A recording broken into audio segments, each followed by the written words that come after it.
9 सितंबर 2021 Ford announce करता है कि वो अपने ऑपरेशंस इंडिया में हमेशा के लिए बंद The कर restructuring of our operations in market conditions, including the extended slowdown of India's auto. Over the last 20 years, Ford has lost more than $2 billion in team. After investing significantly in India for many वहीं चेन्नई के plant को 2022 तक Ford कब बंद कर देगी? 1996 में जब फोर्ड मोटर और hyundai मोटर कंपनी ने इंडिया में अपने मैन्युफैक्चरिंग यूनिट्स की शुरुआत करी थी, तब इंडियन कंज्यूमर्स ने hyundai का नाम भी नहीं सुना। पर आज 25 साल बाद देखें तो कहानी भी अलग है। जहाँ hyundai मोटर्स इंडिया का second most popular automobile company है, वहीं फोर्ड अपने ऑपरेशंस को शट डाउन करके इंडिया से एक एग्ज़िट ले रहा है। hyundai ने इंडिया में आते ही शाहरुख खान के साथ ब्रांड एंडोर्समेंट करके अपना फर्स्ट व्हीकल लॉन्च किया।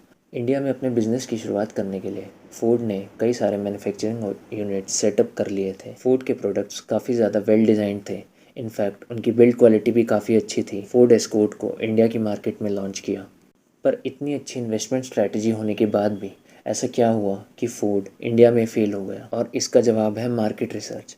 अगर हम इंडिया की मार्केट की बात करें, जहां यूएस की मार्केट में साइज़ और इंजन पावर को सबसे ज़्यादा प्रेफरेंस दिया जाता है, वहीं इंडिया की मार्केट में फ्यूल एफिशिएंसी और लो सर्विस कॉस्ट को फर्स्ट प्रेफरेंस पे रखा जाता है। फोर्ड को ये बात समझने में काफ़ी टाइम लगा, जिसकी वजह से उनकी पहली कार फोर्ड एस्कॉर्ट फेल हो गई। दूसरी तरफ Hyundai प्रॉपर मार्केट रिसर्च करके अपनी सेंट्रो कार को लॉन्च कर चुकी थी। हालांकि फोर्ड एस्कॉर्ट के फेलियर के बाद फोर्ड ने फिएस्टा और इकोस्पोर्ट के साथ मार्केट में एक अच्छी स्पेस बनाई, पर इस टाइम तक Hyundai और मारुति सुजुकी इंडिया की मार्केट को काफ़ी ज़्यादा कैप्चर कर चुके थे। मार्केट रिसर्च के अलावा जोग्राफिकल फैक्टर भी फोर्ड के फेलियर का एक रीज़न बने। Hyundai के लिए इंडिया की मार्केट एक प्राइमरी मार्केट थी, जिसके लिए Hyundai ने इंडिया में प्रॉपरली फोकस किया और मार्केट रिसर्च करके अपनी कार को लॉन्च किया। पर फोर्ड ने इंडिया को किसी भी और नॉर्मल मार्केट की तरह ट्रीट किया, जिसकी वजह से उनका पहला व्हीकल फेल हो गया। फोर्ड एस्कॉर्ट में ना तो प्रॉपर इंजन था, ना ही प्रॉपर पावर स्टीयरिंग, जिसकी वजह से एस्कॉर्ट इंडिया में फेल हो गई। हालांकि उसके कुछ साल बाद जब फोर्ड ने अपनी आइकन को लॉन्च किया तो कस्टमर्स ने उसे अच्छे से एक्सेप्ट किया, पर उसकी कॉस्ट ऑफ सर्विस की वजह से फोर्ड की ब्रांड इमेज इंडिया में एक एक्सपेंसिव कार के रूप में फिक्स हो गई थी। फोर्ड ने इंडिया में $1 बिलियन का इन्वेस्टमेंट प्लान कर लिया था, पर बाद में यही इन्वेस्टमेंट फोर्ड के लिए काफ़ी ज़्यादा नुकसानदायक साबित हुआ। 2015 में फोर्ड ने ये रियलाइज़ किया कि वो अपने मिशन के आसपास भी नहीं है और कोई भी प्रॉफिट्स नहीं बना पा रहे। इसके अलावा फोर्ड की मैन्युफैक्चरिंग अमेरिका में इस तरह से की जाती थी कि वहाँ पे साल में जब 4 बार टोर्नेडो आते हैं तो उसे रेजिस्ट करने के लिए भी व्हीकल की बिल्ड क्वालिटी इनफ हो। पर इंडिया में इतनी ज़्यादा सॉलिड बिल्ड क्वालिटी की कभी भी ज़रूरत नहीं थी। फोर्ड ये बात समझने में फेल हो गया और उन्होंने अपनी बिल्ड क्वालिटी को दोनों इंडिया और अमेरिका में सेम रखा, जिसकी वजह से उनको कॉस्ट कटिंग में काफ़ी ज़्यादा प्रॉब्लम्स आई।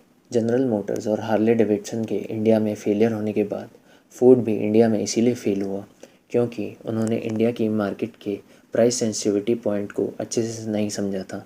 इनफैक्ट फोर्ड की किसी भी कार की एक्स शोरूम की प्राइस करें तो वो आराम से 7 लाख या उससे ऊपर थी, जो कि इंडियन मिडिल क्लास फैमिली के लिए एक काफ़ी बड़ी बात है। प्रोडक्ट का फेल होना किसी भी बिजनेस के लिए एक आम सी बात है। मारुति और Hyundai की कई कार्स भी फेल हुई हैं, पर अगर हम MG और किया की रिसेंट सक्सेस को देखें तो हम ये समझ सकते हैं कि इंडिया जैसी टफ मार्केट में भी अगर प्रॉपर मार्केट रिसर्च कंडक्ट की जाए तो अपने लिए एक मार्केट शेयर क्रिएट किया जा सकता है। पर फोर्ड के लिए इंडिया को लेकर अपना विजन कभी भी क्लियर नहीं था, जिसकी वजह से वो इंडिया में अपना ब्रांड एस्टैब्लिश नहीं कर पाए। इस केस स्टडी से हमें सीखने को मिलता है कि हम किसी भी मार्केट में एंटर करें तो उस मार्केट के लिए प्रॉपर रिसर्च कंडक्ट करनी चाहिए।